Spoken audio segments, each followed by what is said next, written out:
News presentation of Capital One Bowl Week.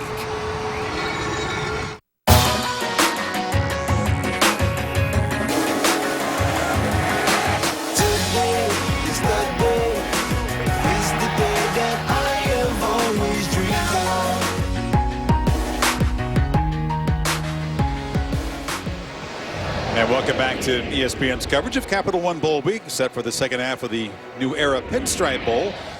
Iowa State jumped out to a 6-0 lead. Jesse, Rutgers 17 unanswered points, and they'll get the ball to start the third quarter. But we've seen plenty of resilience this season from the Cyclones. You know, we heard Iowa State head coach Paul Rhodes tell Tom Rinaldi right before the end of that half, they got to find a way to stay on the field offensively. And I think it's imperative right now for Iowa State to get back to running the football early in possessions. We saw early in this football game their ability, having success with the zone read, giving it to running backs, allowing Steele Jantz to get outside the pocket on the pulls, and that allowed them to set up second and third manageable situations. Where they got in trouble in this first half was on 3rd and long. When they were too predictable, Greg Schiano able to dial up too much pressure. It's led to 2 sacks, one of those being a critical play where Jared Barnett fumbled and gave Rutgers possession inside the 5-yard line. Yeah, it was Barnett early on, and I always say just marched down the field, got into the red zone with a couple of possessions. Then Jantz came in, and he had success running as well. Yeah, he really did. And coming in, he provides the same kind of elements. So you don't have to change yourself philosophically as an offense just because there's a bigger, slower quarterback in the game as Steele Jantz. He's got the ability to run this entire offense. But we see when it was 2nd, 3rd, and long, this Rutgers defense able to pin their ears back. And again, the key play came on a crucial 3rd down. Jared Barnett fumbling, the ball spitting out, and then Vallone picking it up, trucking down the field, get the football inside the 5-yard line. Now Iowa State's defense held up, only gave up a field goal in a sudden change situation, but the offense has to get back to establishing the run, being physical at the line of scrimmage. Mahoney kicks it away. And this is Jordan Thomas, knocked down hard at the 25-yard line. So we've seen 4 quarterbacks used, and each staff faces a decision. Who do you go with in the second half? It was Nova showing some promise, the young guy coming on late in the first half. True freshman. Back with Dodd. Yeah, true freshman Gary Nova going to get the start here in the second half. He had a really good rhythm and a flow to this offense there at the end of that first half. He was helped out a lot by their ability to run the football. Didn't take a lot of big chances with him throwing the football, but we are going to see Chase Dodd again here in the second half. You can rest assured.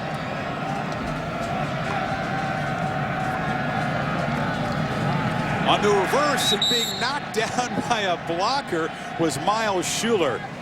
The speedster came around the edge, but penetration by the Cyclones knocked the blocker back into his path. Rutgers trying to get the edge here on the play, and it looked like this wide receiver might get outside the very last second. It's the fullback, Michael Burton, who gets his legs tangled up, and as a result, it's a 4-yard loss. Not the way you want to start here in the second half. Now setting up a passing situation for Rutgers early. Burton showing that at 232 he's a good blocker and not a bad tackler. A good tackler as well. Has a flag before the snap as Nova fires it short.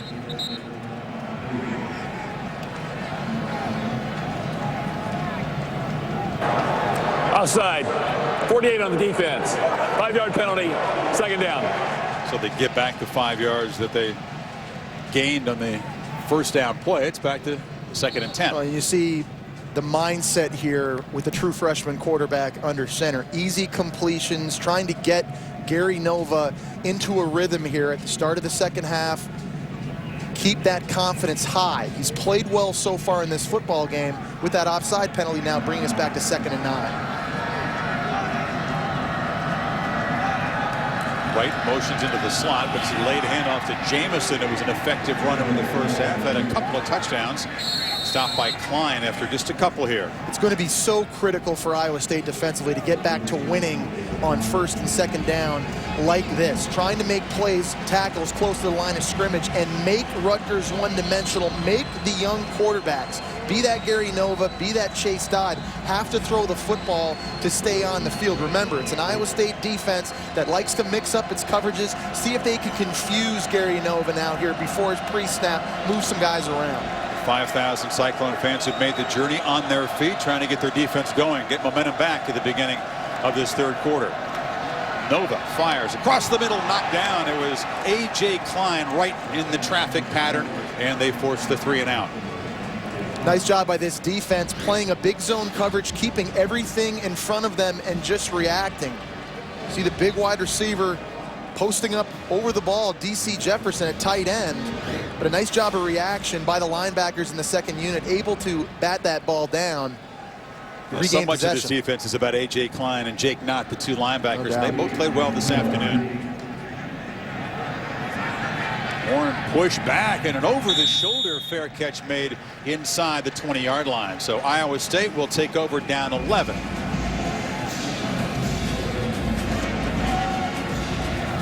Let's go to Vegas. You know what? Let's do it.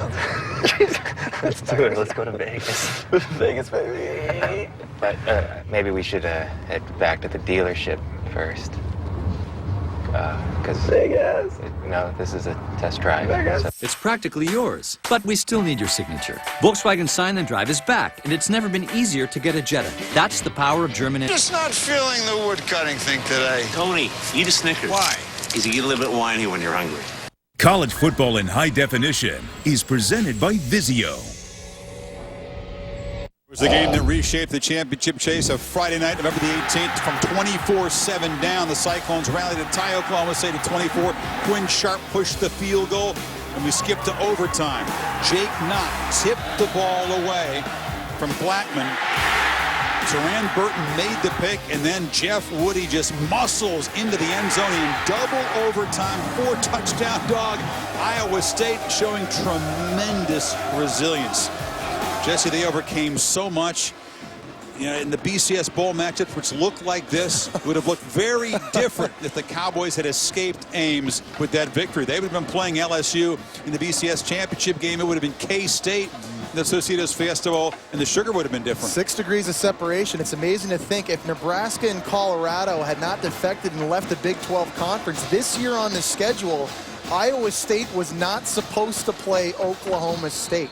How much everything changes in a very short amount of time. Now, Oklahoma State had to take care of business. They did not do that, but it's interesting to wonder what if. Jans is in the game at quarterback, and he hands off on the edge. Kasim Green with the tackle for a loss against Jarvis West. So they go with Jans to open the third quarter. And I think that's the right play, but watching the speed of Rutgers, this is a much faster defense this year. And Greg Schiano made the conscious effort to switch positions throughout the offseason, which we'll talk about here in a moment. Scarlet Knights show pressure. Darius Reynolds makes the catch and gets away from David Rowe. Reynolds still running. Fighting across midfield. Now we'll check the marker, which came way back before the snap. It was at the line of scrimmage. The gain was 33. It's a nice job by Steele Jantz identifying the pressure. Offside. 94 on the defense. All penalties declined. First down. Scott Ballone was in the neutral zone. The only question was, did he cause one of the offensive linemen to rock back? But no, the play will stand. Yeah, Steele Jantz looked out. He saw the corner blitz coming, and the answer to that by Darius Reynolds, just the sight adjustment, just kind of a drift throw. Nice job by Jantz understanding where his answer was for that pressure. 2-yard pass turns into a big gain.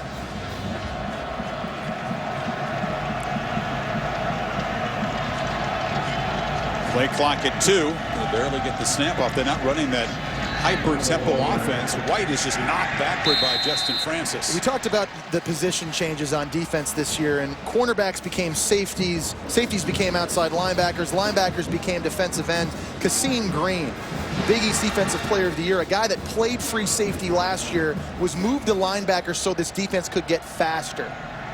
And we've seen him flying around the field today. It's a much faster unit than they were a season ago. Williams, such an instinctive player, leader in the conference in tackles per game. Again, Rutgers showing pressure right up the middle.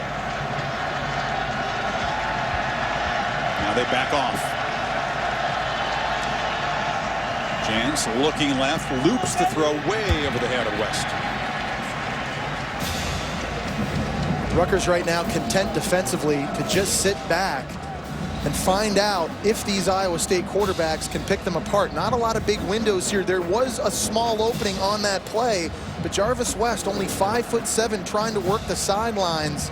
That's a ball that you have to get down as a quarterback. And here we go again, Chris. Yeah. 3rd and long. This is where you have to anticipate pressure, and they're going to show us. This is where Paul Rudd's told Tom Rinaldi this is the key to the first half. Inability to convert on 3rd down. This is tough. They need 9.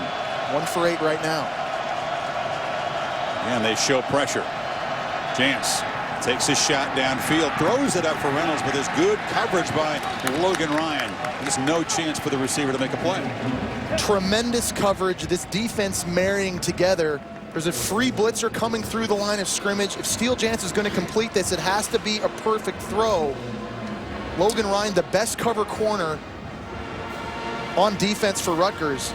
It was Duron Harmon. You mentioned that the safety is an all-conference player coming through in the safety blitz. These Iowa State quarterbacks have really not had any idea what to expect on 3rd down, and very little execution. They were able to flip field position, just getting the punt away. Here's Vanderkamp, and they'll knock it dead inside the 5. So no points, but Iowa State does pin Rutgers back.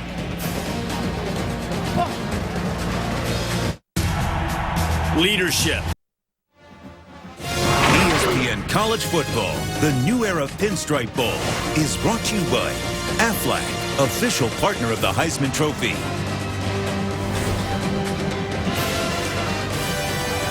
Capital One Bowl week continues, 10 o'clock Eastern tonight. Big 10 versus Big 12. Iowa and Oklahoma. Site Bowl.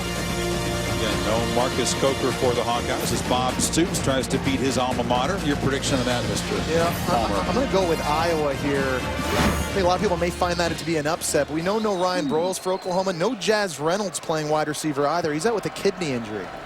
Chase Dodd, the sophomore, back in at quarterback, and he hands to Jamison, who spins for a nice gain across the 15. So Gary Nova, pretty effective in his couple series, and now it's back to Dodd. I think Dodd deserves the opportunity to come back in and play at this game, with the exception of 1 3-play series after they recovered the fumble deep down in Iowa State territory in the first half. Chase Dodd has been automatic tonight throwing the football, throwing on time, making good decisions. He's been extremely accurate, provided a lot of balance for this Rutgers offense.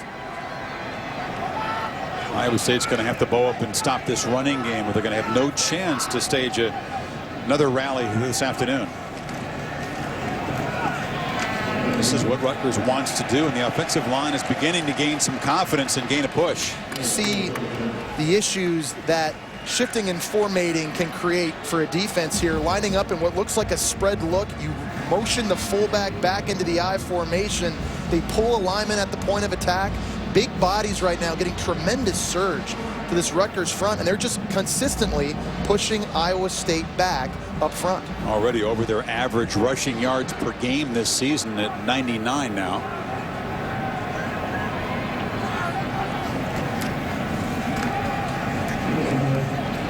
Jamison knocked down after a short gain. Tough-o. It's a pick your poison dilemma to an extent if you're Iowa State on defense right here, because do you want to bring the extra 8th defender into the box to stop the run and then risk one-on-one coverage outside with Mohamed Sanu? That's the question, and you kind of got to decide what you want to do. Are you content to try and slow down the run, control your gap responsibility with 6 and 7 players inside? How much trust do they have with Chase Dodd here, Jesse? An 11-point lead. Luciano certainly doesn't want a turnover down here at his own end. No. 2nd and 9. It's Schuler in motion again, and Dodd flips it in the flat to Jamison. Powers past the first tackler, knocked down at the 25. It'll set up 3rd and 7. I've seen a couple times tonight Jamison, for a small running back, being tremendously tough, breaking tackles. He's had an outstanding game, and when you forecast the 2012 season next year, one big area of improvement Rutgers has to have is at the running back position. And if this game is any indicator as to where this position as a group can go, I think Jawan Jamison's really making a strong case that this could be a much better offense next year because of their chance to be productive at running back. Savon Huggins, the running back, he's not quite healthy. He's missed the last 3 games with a knee sprain. He's part of the mix too. Yeah. On 3rd and 6. Dodd flushed. Still looking. Now tucks it and slides across the 30. I think he's going to be just short, Jesse, of a first down. Klein came up, and the quarterback did a feet feet first slide there. When plays break down, wide receivers have to help their quarterbacks out. And that was a bad example of good scramble rules by these wide receivers. You're going to see Chase Dodd move out to his right side, and he's got two receivers just staying stationary. They're not working to get open, not giving their quarterback anywhere to go with the football, and as a result, fourth down. Did you see Klein come flying over Dodds? I'm going to slide feet first here. And that hustle by Klein kept the quarterback from making the first down. Greg Schiano very unhappy with that last possession, letting Chase Dodd know about it. Dorner. Side spin boot that Horn will let bounce, and it takes a good Rutgers bounce. Rolls dead at the 13-yard line. 57-yard punt. So good work by the offense is flipping the field position. Coming up, we'll look at my and Jesse's Newark, and they're very different, I'm told. I guarantee a little personal tour of the Big Apple coming up. It's so. Well, Chris Bowner's probably going to talk to you about the Empire State Building or the Statue of Liberty and all the touristy places. And Tom Rinaldi can't tell you anything because he's from Brooklyn. But I just start my day in Central Park. Great place to go for a jog or walk your dog. Later in the day, head downtown to the West Village. Walking up and down Bleecker Street, great shopping, great restaurants. My favorite there is called the Little Owl. And finally, to end the night, heading on down to Meatpacking District. You got the cobblestone streets, tremendous energy, tons of supermodels, and great restaurants. I think the best is called the Derby. Supermodels. That's all true. Chris, you know, you and your beautiful wife Jen and I, the three of us, have spent some time down in the Meatpacking District. Not as much as you have. When the sun's gone down. Yeah. So you know exactly what I'm talking about. Now, I knew your night would end on the cobblestones of the Meatpacking District. So that's your New York. A little fitness early, a little shopping, and then nightlife. Get the fitness out of the way early and head downtown. Stay south. Things have been going south for the Cyclones offense since a couple of drives early. Now they have, again, poor field position at the 13. Still trailing by 11 midway third quarter. It's Jantz in traffic. And a catch made, one of those tunnel screens to Aaron Horn. Mr. Rinaldi would like a rebuttal. He doesn't think he's from Brooklyn. He knows nothing, Rinaldi. You can let him get away with that? Supermodels. How weak is that? I mean, listen, there are 4 other boroughs. Somebody born in Brooklyn who lived in the Bronx and taught high school there. So believe me, let me just tell you. Why don't you get on the subway once in a while there, Palmer? See the way the other people live. I'm not afraid of the L train, Rinaldi. There's a completion as they work from poor field position. Darius Darks on the sidelines. When's the last time you journeyed outside of Manhattan? You know, maybe to Brooklyn, Williamsburg or something. I got 2 teammates I used to play with for the Florida Gators who are living in Brooklyn now. So I actually get out there a lot more than people think. Huge fan in Williamsburg. Park Slope, where Tom Rinaldi's from. I'll give Rinaldi this. He's actually a true New Yorker, Chris. You and I are just transplants. Yeah, but he defected in New Jersey. Yeah, that's a good point. Okay, we took that back, Rinaldi. Duran Hollis in the game as the setback to the right of Jansen. He's got the ball, but he's got nothing. And Rutgers' defensive line beginning to impose itself. That was Ike Holmes, the sophomore.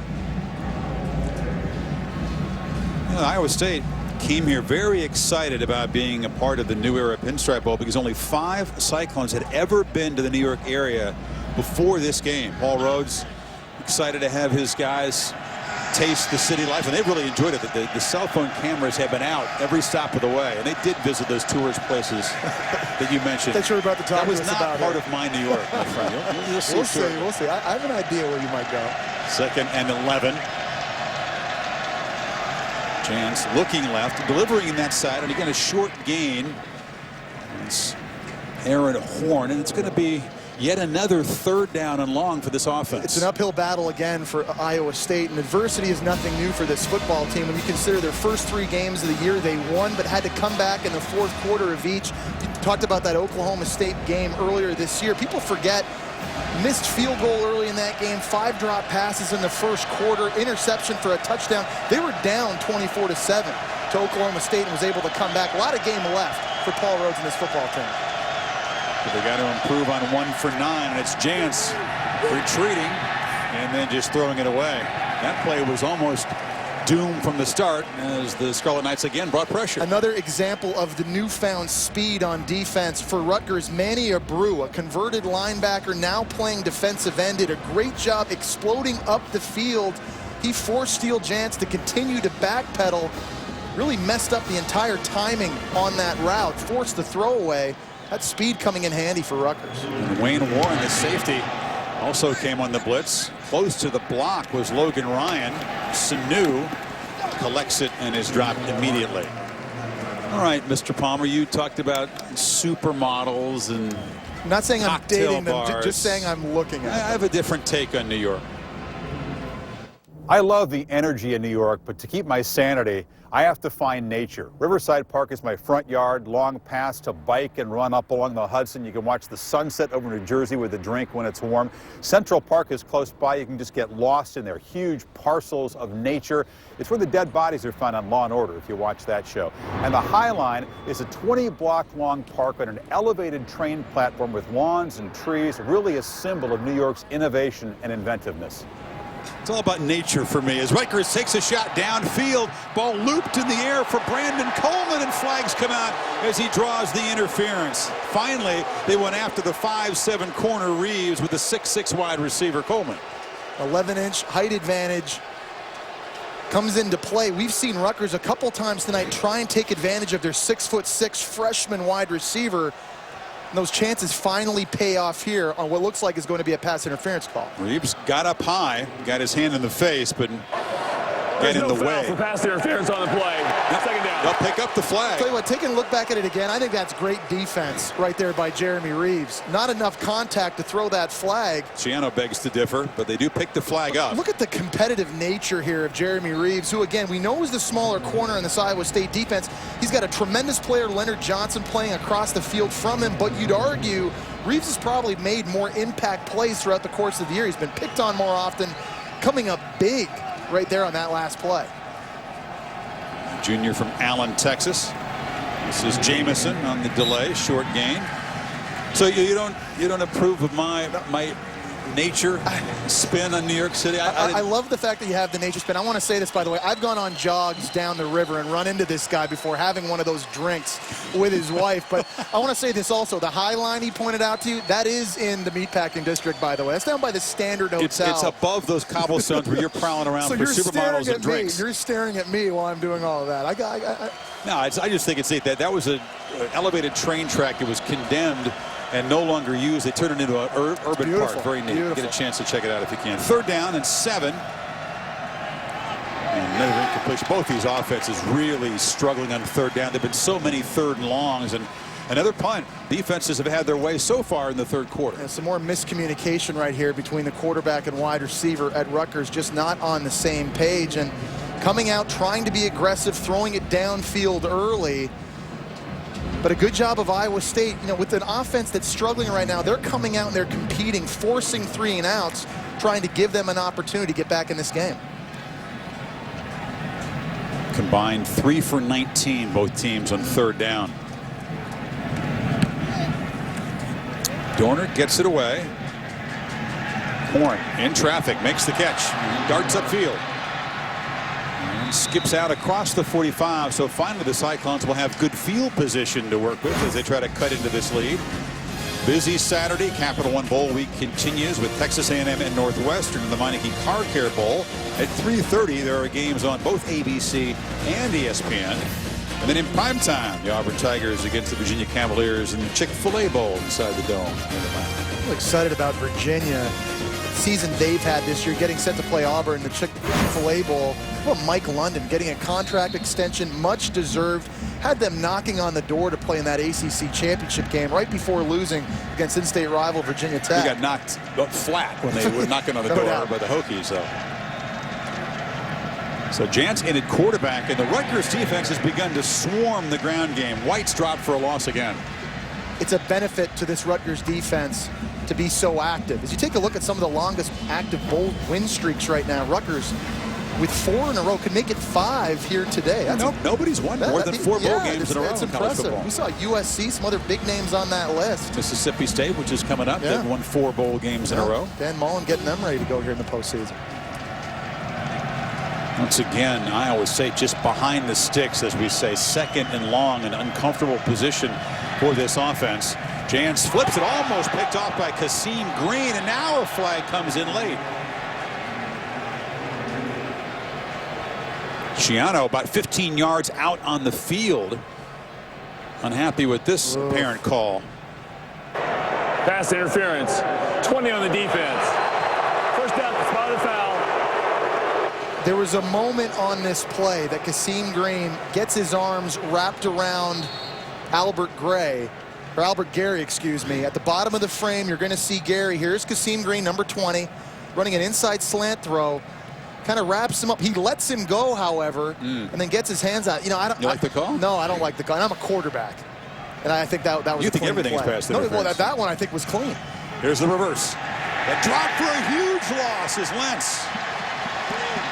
Not fooled was Jawan Harmon. Another strong play with the all-conference safety. Iowa State struggling to find ways to beat the pressure right now from Rutgers. This time Greg Schiano dials up a safety blitz. Harmon into the backfield. They try and take advantage of all this speed and the fast flow Rutgers defense running sideline to sideline, but they run right into the teeth of the blitz, and it's another giant loss.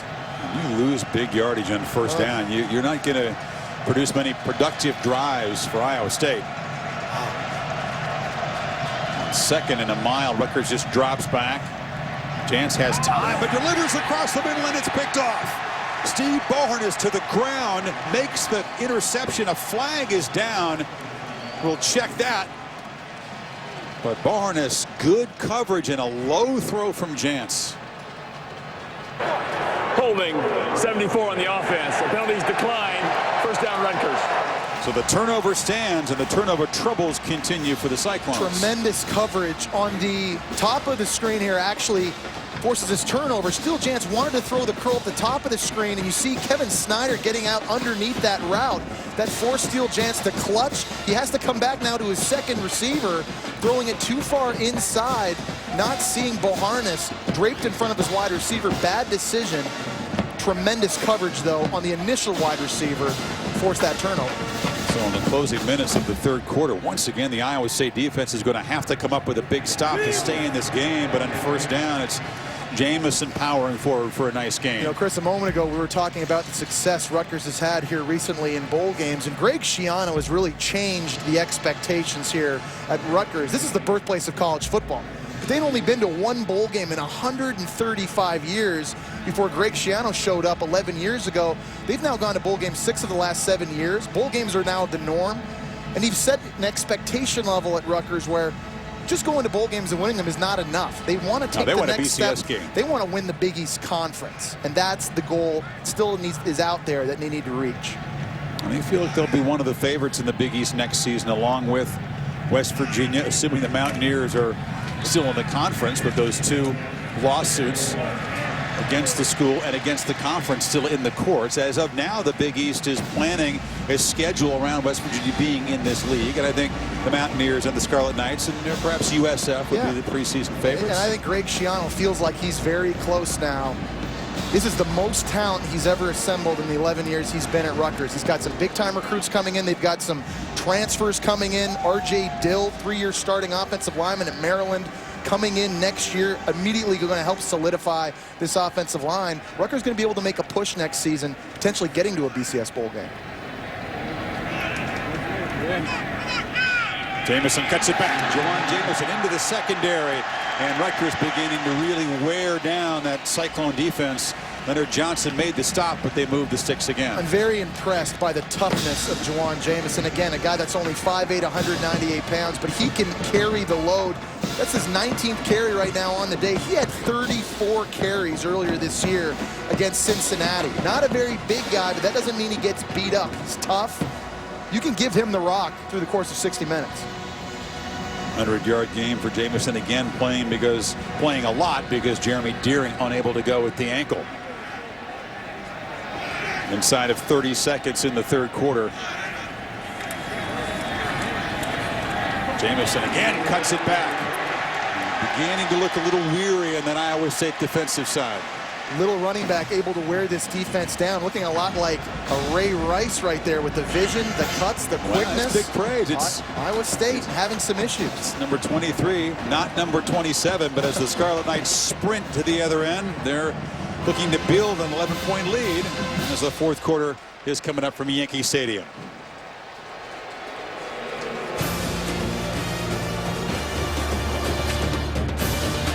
Hey.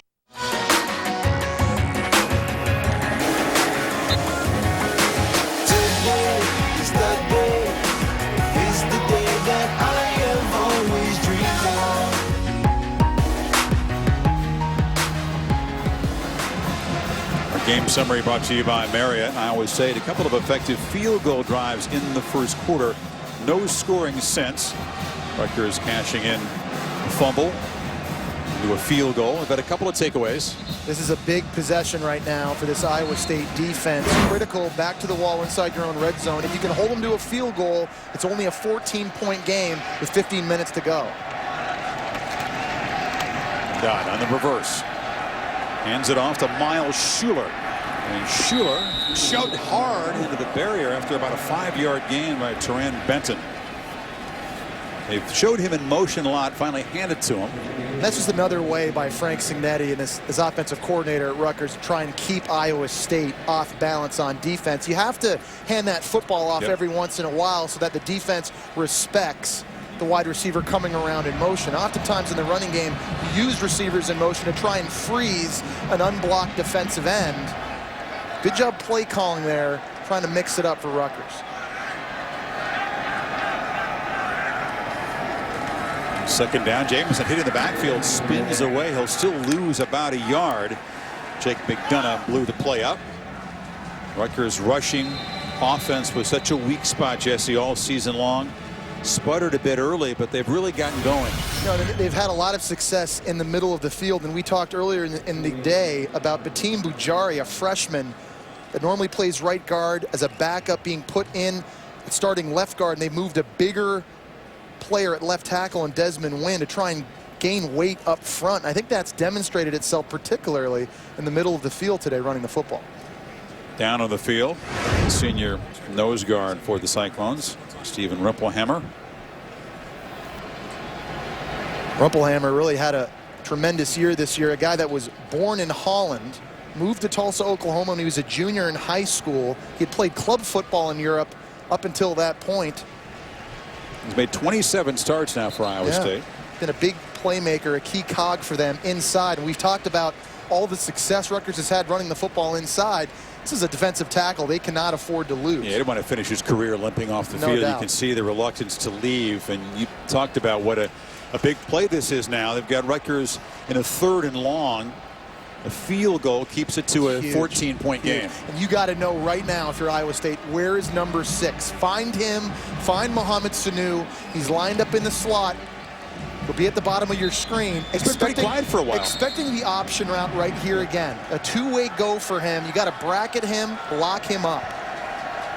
There's Sanu in the slot to the left. Sits down, catches the pass across the middle, but he's dragged down short of a first down. So they were keying in on number 6 there. Klein made the tackle. It's a nice job by the defense of getting depth in their drops and keeping the football underneath them. It was the linebacker, A.J. Klein, co-Big 12 Defensive Player of the Year, that did a great job identifying the route coming across his face, able to make and secure the tackle and force what we think will be a field goal. Yeah, so often Sanu is able to knock down a smaller defender and get away, but Klein's a strong guy, sure tackler.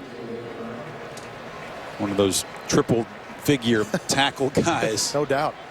So Sansanti is 1 for 2, making his previous short attempt, tries to make it a 14-point lead, and he does knock it through in his final college game. Can Iowa State's offense get going? There's time, but the deficit is now 14.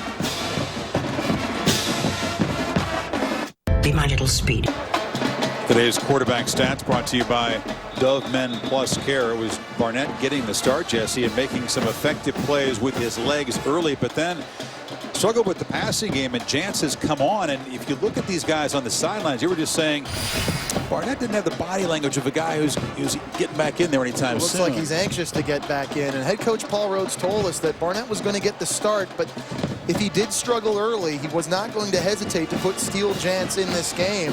I think from a passing standpoint, Jance, to me, has looked more comfortable. He hasn't necessarily been night and day more effective, but he's brought a little bit more continuity, I think, to this offense. And, you know, I was watching Barnett run out onto the field here for the second half, and he looked like, you know, he was just a little ginger a little bit, the way he was running. I'm not so sure if he's necessarily 100%. We saw him get up very slowly after he took that sack and the fumble. That may have rattled him a little bit, and so far in the second half, it's been Steele Jance's game. Dorner boots it deep. And this is West. West is knocked down at the 23. Well, there were a couple of opening drives by Iowa State. Ended up producing field goals. They've also had a blocked field goal.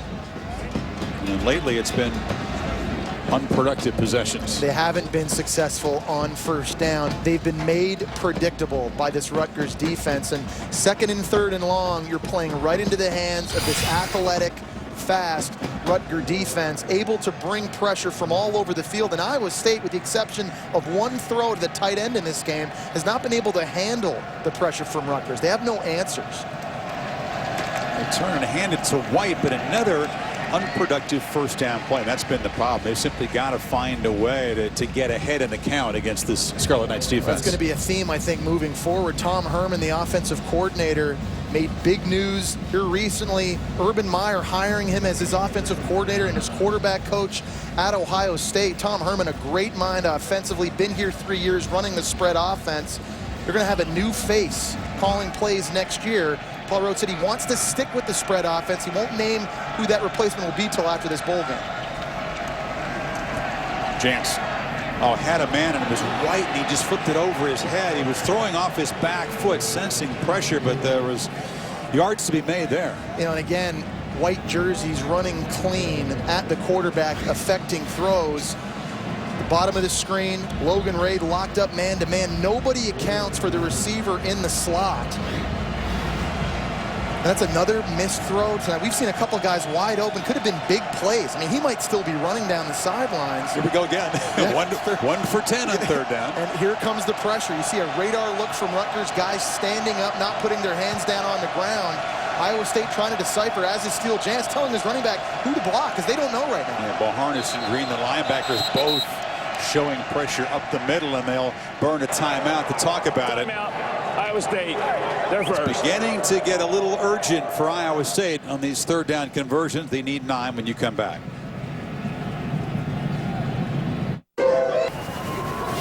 ESPN College Football, the New Era Pinstripe Bowl, is brought to you by New Era. Fly your own flag. Visit us at neweracap.com. A frustrating afternoon for Iowa State. Quarterbacks just 10 for 23 combined, and again, just 1 for 10 on third down. See what they've cooked up after the timeout, Jesse. Here comes that bear look again up front for Rutgers, covering up the center, both guards. Now they bail out of it, looking into a big zone. Pressure comes. Jance flushed. Flips it downfield and has Lentz open.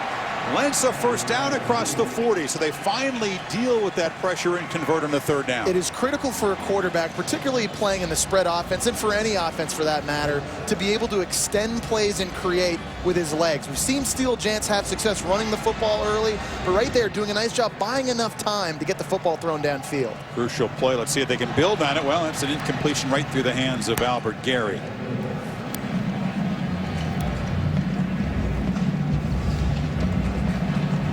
The way their defense is getting worn down, inside 12.5 minutes, down 14. You can almost sense the urgency building. The Cyclones need something out of this. And they got to be able to stay on the field to give that defense a break. But you're right, Chris. Here we are in the fourth quarter, clock ticking. Got to find a way to generate points. You need more success on early downs. Over the middle, Lentz again collects it, running free, has the corner. Gets a block from Reynolds. Still on his feet. Down to the 22. So Lentz, a couple of huge connections with Jance, and now the Cyclones in the red zone quickly. Steele Jance does a great job identifying a matchup and a mismatch. He's going to have his slot wide receiver working against a defensive end in Manny Abreu. That's an easy pitch and catch. Big, big play. They ratchet up the tempo again. But Jance on first down is dropped for a big loss. Kevin Snyder, the freshman linebacker, showing some promise for the future. Another good play. And there's a great answer by Greg Schiano with a play call on defense. After giving up a big explosive play, dial up the pressure right away on first down and try and knock Iowa State back out of scoring position. Lose 9. Cyclones maybe thought they could get the Scarlet Knights defense on their heels with a quick tempo after the big gain that backfired.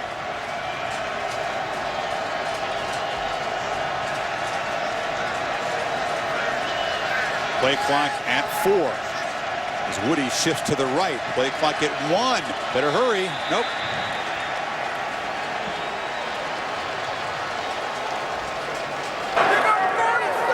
False start. 72 on the offense. 5-yard penalty. Second down. Assembly flag, but they're running out of time anyway. And Paul Rhodes is irate right now on the sidelines. He needs the sense of urgency to go way up for this offense right now, just taking too much time at the line of scrimmage. But again, it's the pressure from Rutgers that is causing all this confusion. This offensive line, they don't know who they're blocking. How do you feel about 2nd and 24? 2nd in California, don't love it. Jance from the pocket, fires downfield, jump ball over the head of Darius Darks. Jones and Deron Harmon bracketing him. Third down. Yeah, trying to force a football. That easily could have been intercepted. That would have been a critical mistake down inside the red zone. You see what Rutgers defense has been able to do here today with the forced turnovers, the sacks, playing in they've been living in Iowa State's backfield today, and it's been because of the pressure. It's a big number for tackles for loss for the day and for the season for the Scarlet Knight defense. Jance retreats on 3rd and 24. A flag is down as the ball is flipped over the middle, and I think Justin Francis got a hand on it. It's like a hold. It's going to be an offensive hold. Manny Abreu from the defensive end position was applying the pressure, and you talked about the travails of the Cyclone offensive line. They continue. Now, in that time, Rutgers decided to bring holding 27 on the offense. That penalty's declined. 4th down. So 4th and 24. A field goal doesn't do them a great deal of good, and they're really in very, very marginal field goal range anyway. I wouldn't be shocked right here, 4th and long, if Greg Schiano just... 10 yards, automatic 1st down. So they're saying holding on the defense. There's a contradiction to the earlier call. That changes everything. It's like Wayne Warren. Free safety was called for holding on that last play. He wants to chat with Randy Smith, the Conference USA official here. Of course, defensive holding carries with it an automatic 1st down. Wayne Warren was the safety man that they apparently flagged, and he'll run off the field. Schiano still wants an explanation. He's still on the field. There's 3 coaches on the field. Fresh set of downs. Dramatic shift there is now it's at the 26, and the Cyclones have a fresh set. In traffic there. Dangerous throw to Aaron Horn. He picks up 7. Bottom of your screen, let's take a look at what they apparently flagged, the defensive hold. You see 27 here. He's going to be coming in pressure. He tries to mug the running back right there. It's a great hold. It's what's called a green dog. He's basically waiting to see if the running back's going to stay and protect. If he does, he blitzes. If he doesn't, he has to cover him. He guessed wrong. Good call. Yeah, there was confusion, but the call was correct as Woody breaks free. And Woody breaks a tackle and scores. And suddenly, it's a 1-possession game.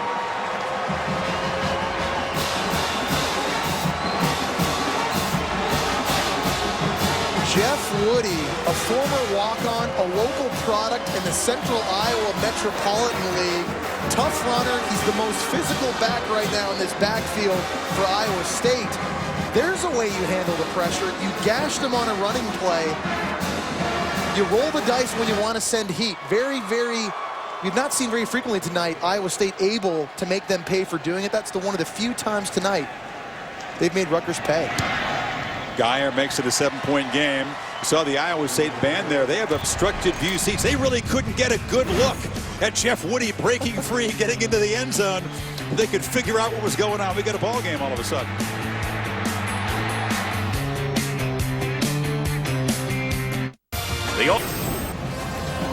Looking forward to it, Reese. Meanwhile, here, Iowa State has battled back, trying to keep the Big 12 undefeated in bowls. That conference 3-0 entering this New Era Pinstripe Bowl. And Iowa State finally, after 7 possessions, Jesse, where they were empty, hadn't scored since midway in the first quarter. 76-yard, 10-play touchdown drive. Now, I think the big key there with the penalty giving them a fresh set of downs down inside the red zone and finally able to gash Rutgers when they decided to bring pressure.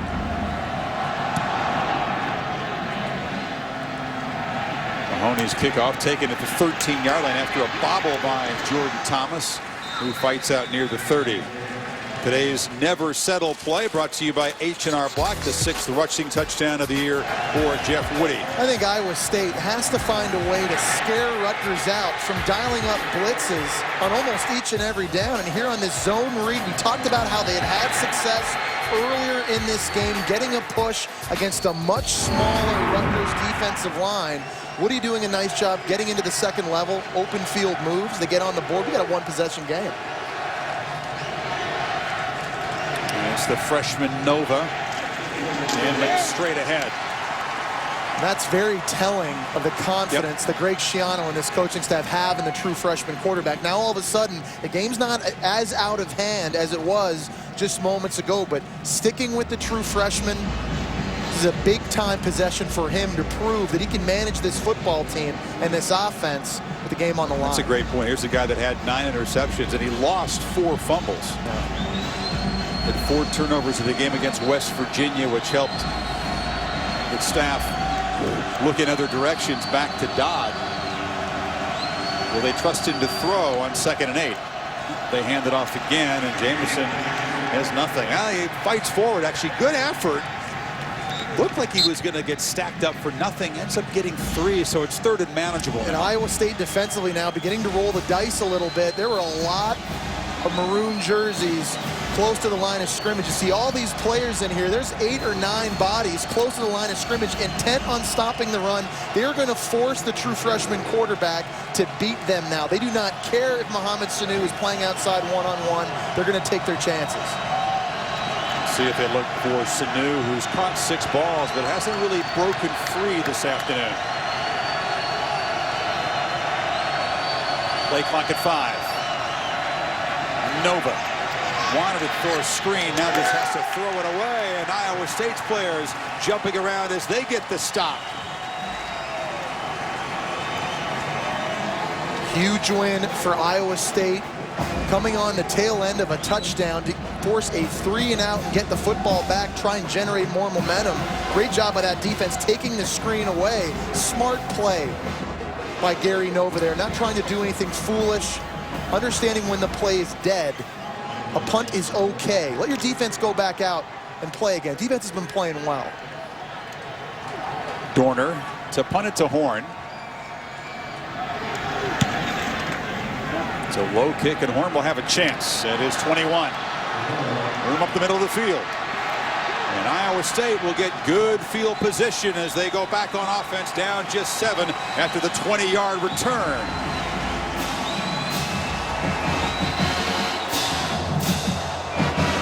From Pelham Bay to the same place the Yanks play. Wisconsin and Oregon, the Rose Bowl game presented by Vizio, Monday 4:30 Eastern Time. You get to hop a plane early tomorrow morning, join our contingent out there in Pasadena. Which marquee running back, Monty Ball or LaMichael James, will have the bigger day, Jesse? I think it's going to be LaMichael James. I think a lot of people question whether or not Oregon's defense can match up against the Wisconsin offensive line that averages 322 pounds. But if you go back this year, take a look at Oregon holding Stanford to only $129 on the ground, USC to 139 on the ground. They held Spencer Ware of LSU under 4 yards per carry. They're not very big, but they're a lot tougher than people think. I don't think Wisconsin's going to have as easy a time running the football as people think. Now, Leo's defense saying same song. We're supposed to be overmatched. We're supposed to get worn down by a big O-line. We'll see. Yeah. So Jantz takes over. Now down just 7. Duran Hollis has it on the zone read, but he gets nothing.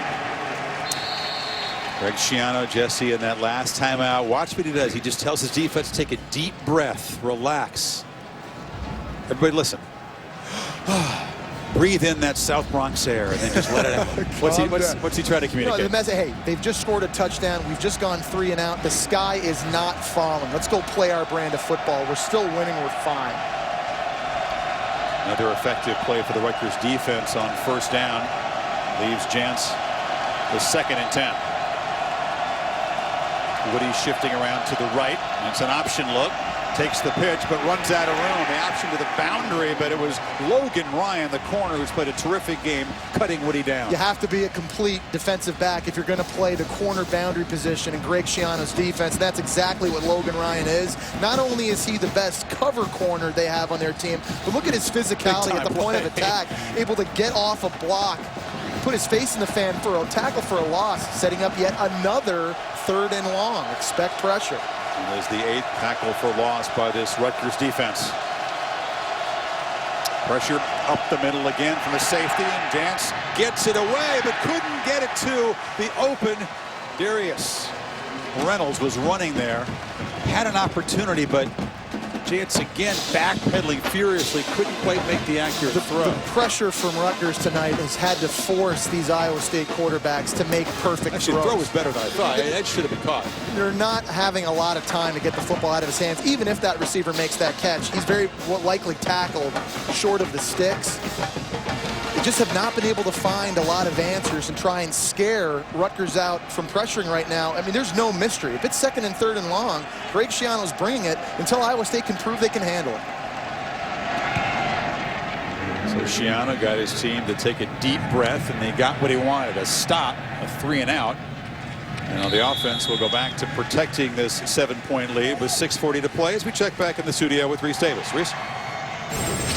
Chris, we're taking you to Nashville in just under 21 minutes. Mississippi State and Vic Ballard over 1,000 yards rushing this year as the Bulldogs get set to take on the Demon Deacons in the Franklin American Mortgage Music City Bowl. Reese, in the meantime, it's Chase Dodd, the starter this afternoon, back in the ball game. Going with the more experienced quarterback, Jesse, trying to protect the ball in the lead. Better game manager, especially down here with the football deep in your own end. It's another 1st down run, and again, the Cyclones really crowding the line of scrimmage, and Jamison has nowhere to go. Sheckwa's Washington stopped him. In the big picture, I really love Greg Schiano's thought to play both quarterbacks in this game because the opportunity presented itself with 15 bowl practices to get each guy the reps necessary to feel comfortable playing in this game. Not as easy to do that during the regular season when you normally only have 5 days in preparation to get ready to play your opponent on the weekend. It's not enough reps to be split between 2 players during the regular season, but in bowl practice it works. We've seen 4 quarterbacks this afternoon. None of them have been particularly outstanding. Would you agree? I'd agree with that. This is Dodd. He'll take a shot downfield, loops it very high for Brandon Coleman, and the 6'6" receiver collects it. Coleman to the house.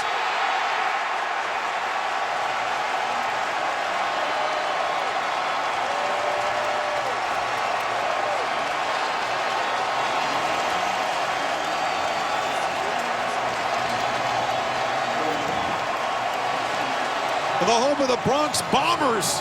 They go deep for 86. A back-breaking touchdown if you're the Iowa State defense as Dodd comes back off the bench cold and makes a rainbow throw to the big fella. And then when sprinting down the field,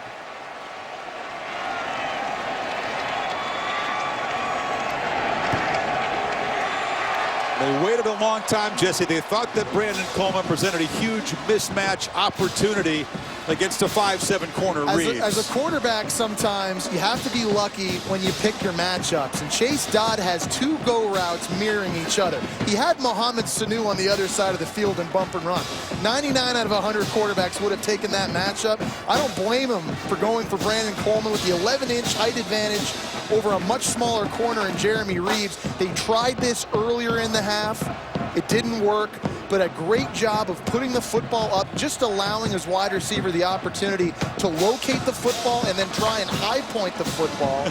His first catch of the afternoon. There's a guy who averaged 29 yards per catch, had a 92-yarder against Connecticut, one of the few bright spots in the finale for the Scarlet Knights. And he's a guy that this coaching staff feels can be the next great receiver here at Rutgers. You look at this, over the season, 33 plays, 30 or more yards, 12 of those resulting in touchdowns. They've been explosive.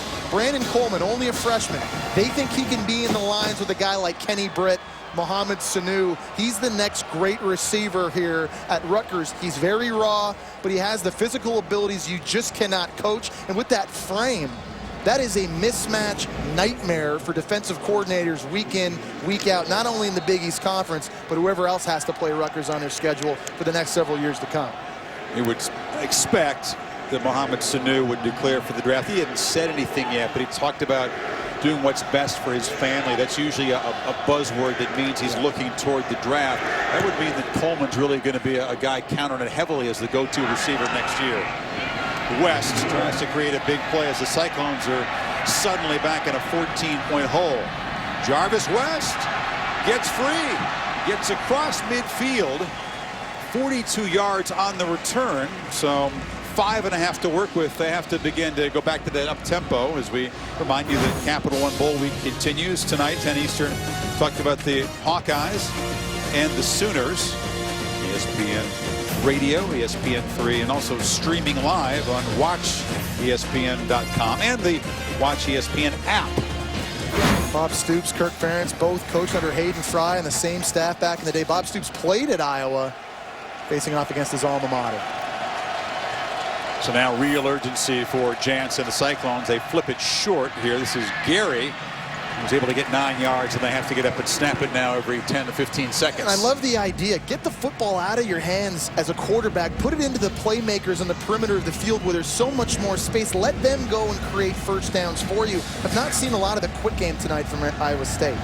Sticks move after the first down. Jance looks right, fires to Gary again. He's got about 10 more. So move the sticks again, and the clock will stop briefly.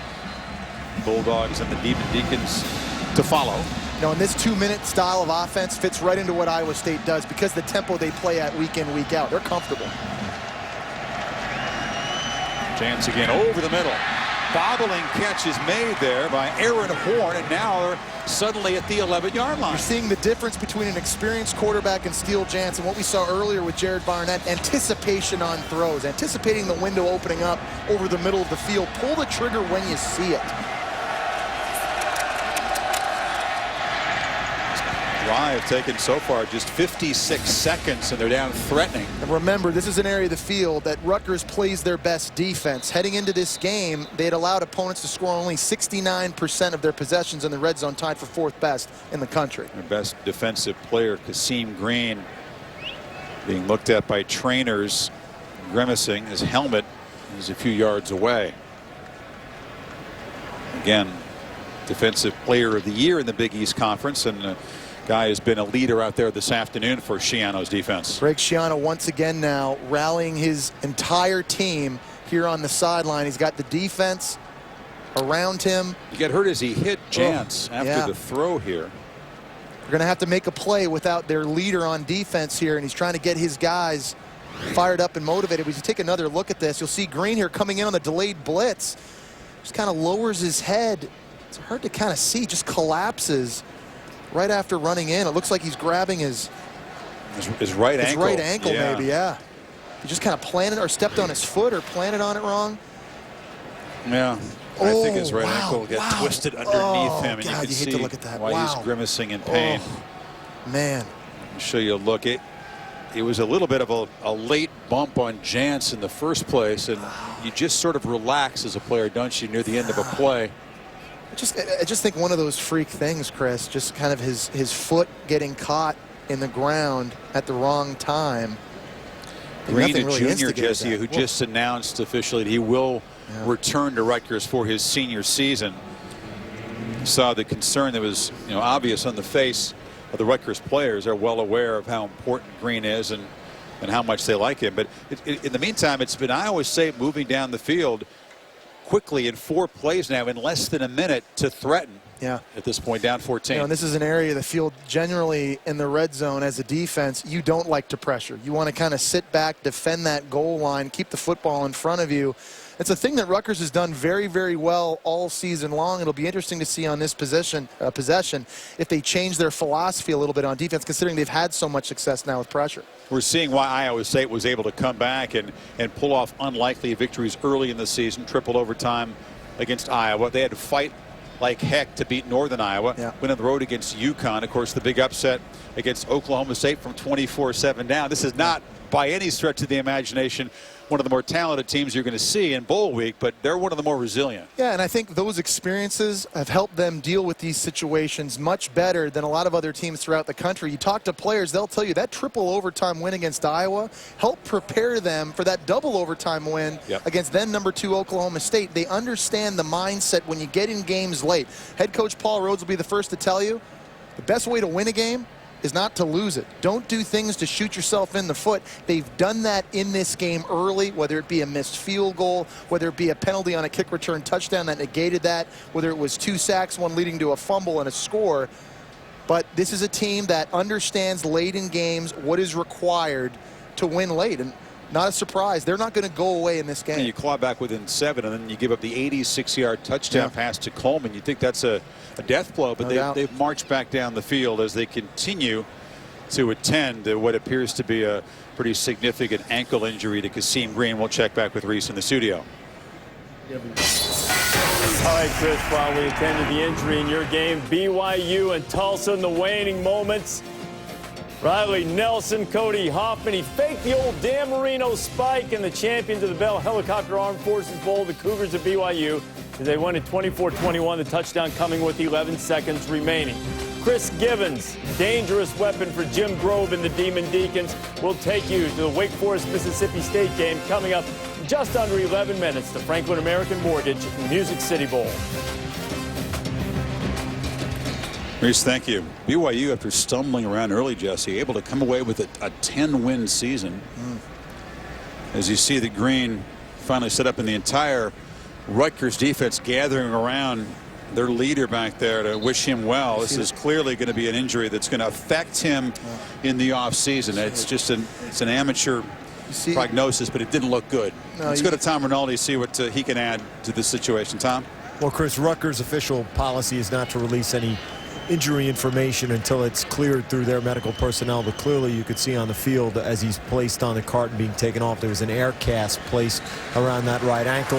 You see Green raising up the fist. He is not only defensive leader and Conference Player of the Year defensively, perhaps the most popular player on the Rutgers roster. So certainly the team plenty to rally around him, but a huge loss as he makes his way out trying to fight back tears and heading up through the ramp and off the field, Chris. He leaves everything out there every time he puts on a football uniform, Jesse. 13 tackles today, and now Rutgers defense has to quickly regroup, backed up as Iowa State is in scoring position.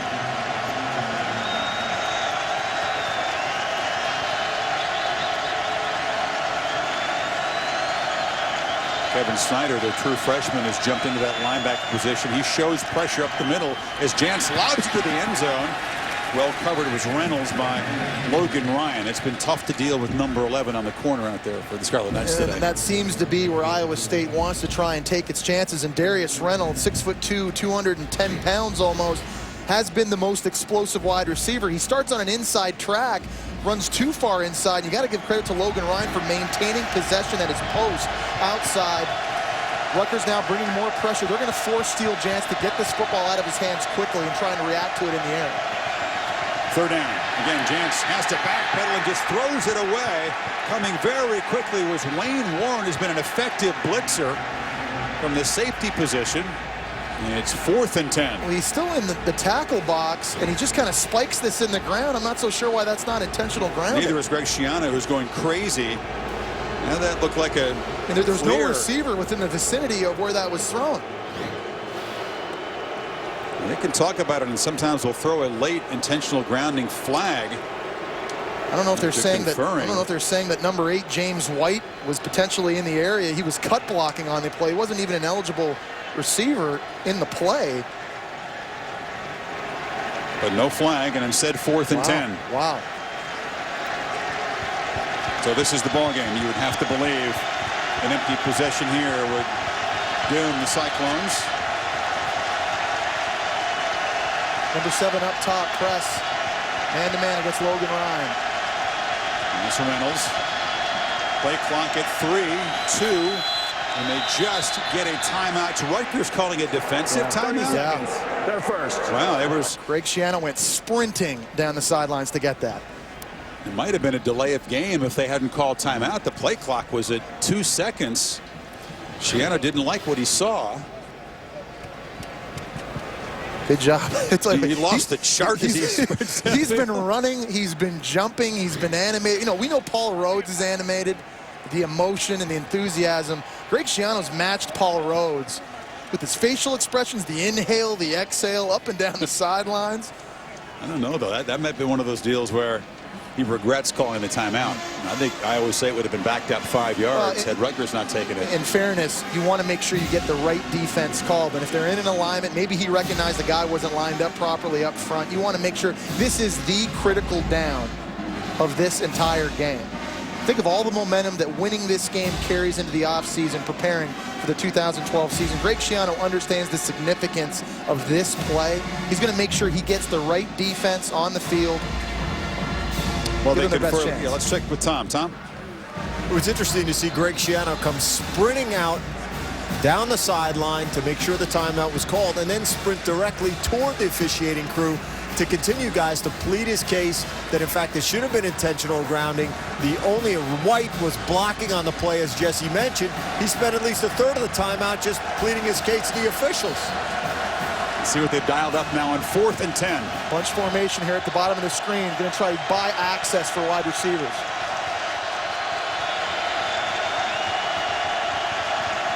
Chance instead looks to the left and throws into single one-on-one coverage. Incomplete. It's been a tough battle between Ryan and Reynolds all afternoon, and the corner for Rutgers wins that one. The same idea as we saw just a few plays ago, looking for the back shoulder throw. That is a perfectly thrown pass by Steele Jantz. Nowhere could he be put that better than on that throw. But again, Logan Ryan has made big plays tonight in coverage. Great job locating the football over his shoulder. It's clean with his left arm. He's made tackles in the backfield. He's been locking up on Iowa State's best wide receiver. He's won that one-on-one matchup. Wow. On a possession where Kasim Green goes down, they lose their leader on defense. Logan Ryan, a guy standing up right now, stepping up. He's only a sophomore. That is big time. I was going to say, he's a sophomore who was second-team all-conference. And do you pencil him into the first-team all-conference preseason team for next year? No doubt. What an afternoon number 11 has had for Rutgers, as the Scarlet Knights, without Kasim Green, their leader and best player, able to once again hold Stiffen in the red zone. Cyclones said they took the ball away. Hold on here in the scrum. Were they able to pry it loose? No signal yet.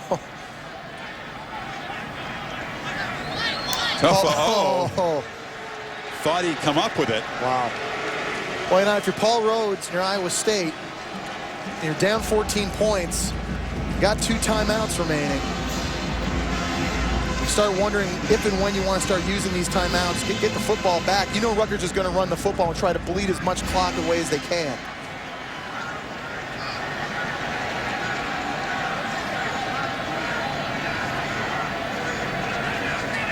Nine bodies close to the line of scrimmage from Iowa State. They are selling out against the run.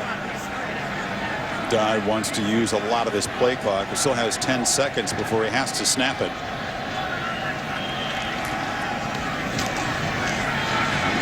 Trying to protect the ball, moves forward. It'll be 3rd and 3. It's such a good sign. It's so impressive. Paul Rhodes now going to call a timeout. Force Chase Dye to complete a pass here. Potentially not. You know, 3rd and 4, 3rd and 3, an area that Frank Signetti could dial up another run play. See if they can get them outflanked on the sideline. But, you know, that's a great sign what we just saw there, Chris, with this running team looking ahead. You know, when a defense knows you're going to run the football and they sacrifice 8 guys close to the line of scrimmage, you're still able to generate a gain like that. That's a good sign for you as an offense in terms of your physicality up front.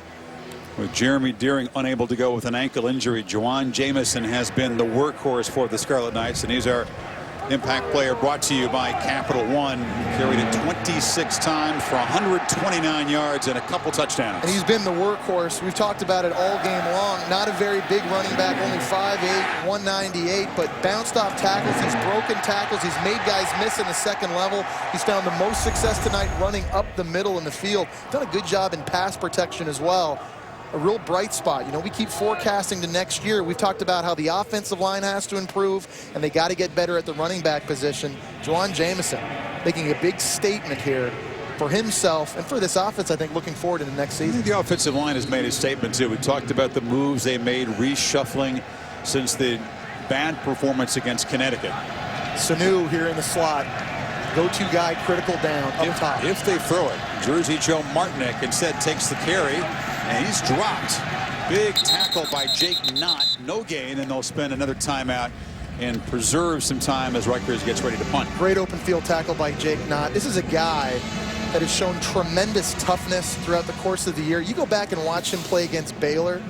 He dislocates his shoulder twice in the game and still comes away with 18 tackles. You look at the production this guy has put in throughout the course of the season.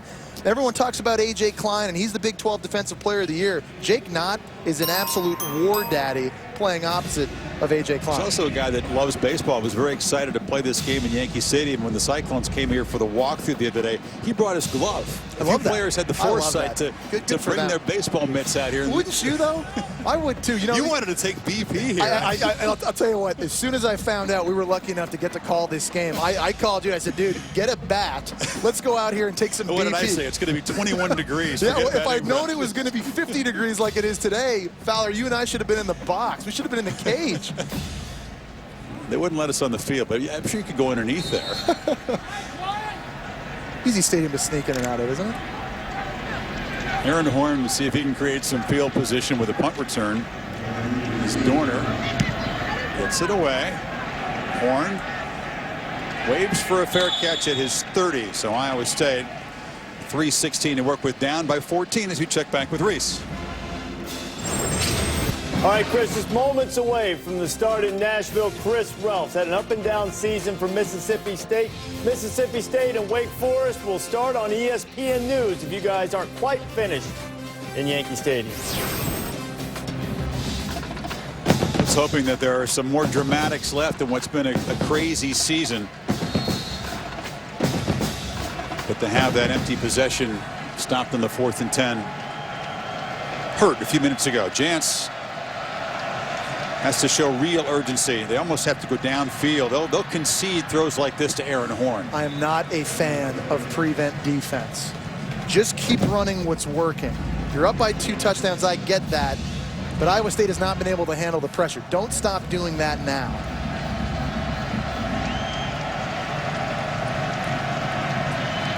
Dance to scramble.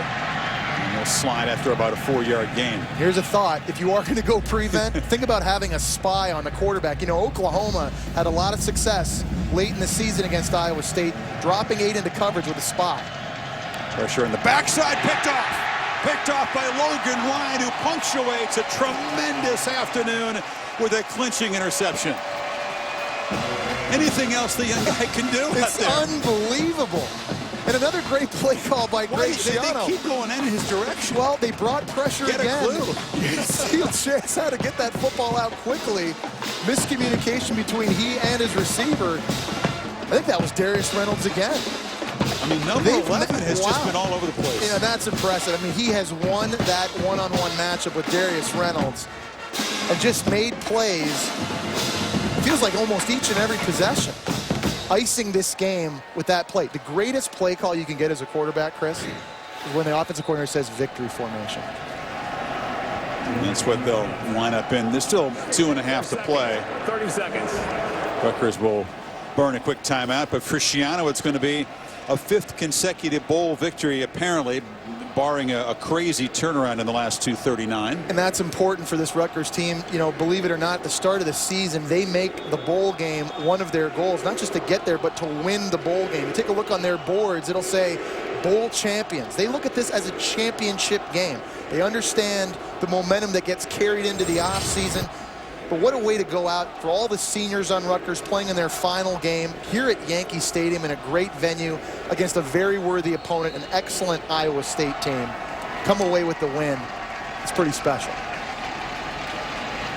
Meanwhile, they're set to kick off Mississippi State and Wake Forest, the Franklin American Mortgage Music City Bowl, ACC versus SEC. You have a take on that one, the conventional wisdom being that the superior physical specimens on the Mississippi State side. Tanner Price, be careful. Tanner Price, these guys can throw the football around a little bit against Wake Forest. I'm just saying, it's not going to be a runaway I think, like most people think. You can see that the Bulldogs will get the ball to begin the game in Nashville. We'll get you there momentarily. And they're going to get good field position out of it as the kickoff return goes well. Can I take that back and I say Mississippi State in a wash?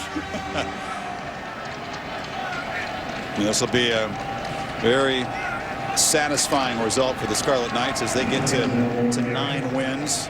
Denied an opportunity in the final game to get a piece of the Big East title when they thought they had a chance to get into a BCS bowl game. Instead, they stay close to home, but something to build on for next season. You know, and looking across the sidelines of Paul Rhodes and Iowa State forecasting for next year as well, they have a lot to look forward to. They're returning a lot to this football team. When you look at the quarterback race they're going to have between Barnett and between Steele Jantz, they return their top 3 running backs, 3 of their top 4 wide receivers, their top 4 tacklers. There's some good players coming back on Iowa State's side of the football as well, heading into the Big 12 conference play next season. This will sting because I asked Rhodes, you know, obviously you want to win a bowl game, but there's a big difference between 6 and 7 and 7 and 6. As Dodd, by the way, almost bobbles the snap before he hands it off to Burton for a loss. You know, it's technically a losing season, even though, as you pointed out, they really were favored in only 2 games this year. When you consider the hurdles they had to climb this season with switching a quarterback midway through the year, losing your starting tailback, and Chantrell Johnson to a neck injury against Texas, the expectations, as you mentioned, coming into this year, to come away with a 6-6 record, beat 2 ranked opponents like they did, I think it was a tremendous year. I think Paul Rhodes, one of the bright coaches in all of college football, bright spot. Congratulations to Iowa State for locking him up, because they only have better things to look forward to now on the horizon with him at charge. Indeed, well said. If you want to watch the presentation of the New Era Pinstripe Bowl trophy presentation, you can watch that on ESPN3 as soon as we conclude our game. We're 22 seconds away from kicking it to Nashville, Mississippi State and Wake Forest, and here comes the cold bath for Coach Schiano. They have yet to really fully orchestrate this. Could be a lot colder here in late December, close to New Year's. We thought that would be literally an ice bath. A balmy and seasonably warm day in New York, and a warm feeling for the guys. They'll ride across the George Washington Bridge and back to their campus 50 miles away after win number 9. And again, Jamison was the outstanding performer. He'll finish with 131 yards rushing and a couple touchdowns. 3 takeaways for Schiano's defense, 3 sacks, 8 tackles for loss, and they also blocked a field goal. Yeah, really complete win. I mean, really couldn't have been more complete than this for Rutgers. Leave a very good taste in their mouth. Looking forward to what they hope is a very promising next season. Falling behind 6-0 and then 27 unanswered points. Had to make the stand late to fight off the Iowa State rally. And this is just Dodd rolling out. Wants to stay in bounds and takes a shot inside the 25. Gets the first down, and that should be the final play of this New Era Pinstripe Bowl. First loss of the bowl season for the Big 12 Conference. And here comes the bath. Every time I see this, I think back to LSU, Alabama, November 5th, when Les Miles got dunked. It's cold. That's cold. That's cold. You know what Schiano told me? As you get older as a coach, the losses hurt as much, and the wins maybe don't feel as sweet, but you can tell by the smile that he's enjoying this one, Jesse. And so he should. Tremendous win, tremendous end of the season for Greg Schiano. He's brought this Rutgers football program to new heights. Let's see if they can take the next step next season to be for a Big East championship. For Tom and Jesse, our crew in the Bronx, I'm Chris Fowler. Thanks for watching. 27-13 is the final of Franklin American Music City Bowl. Let's go to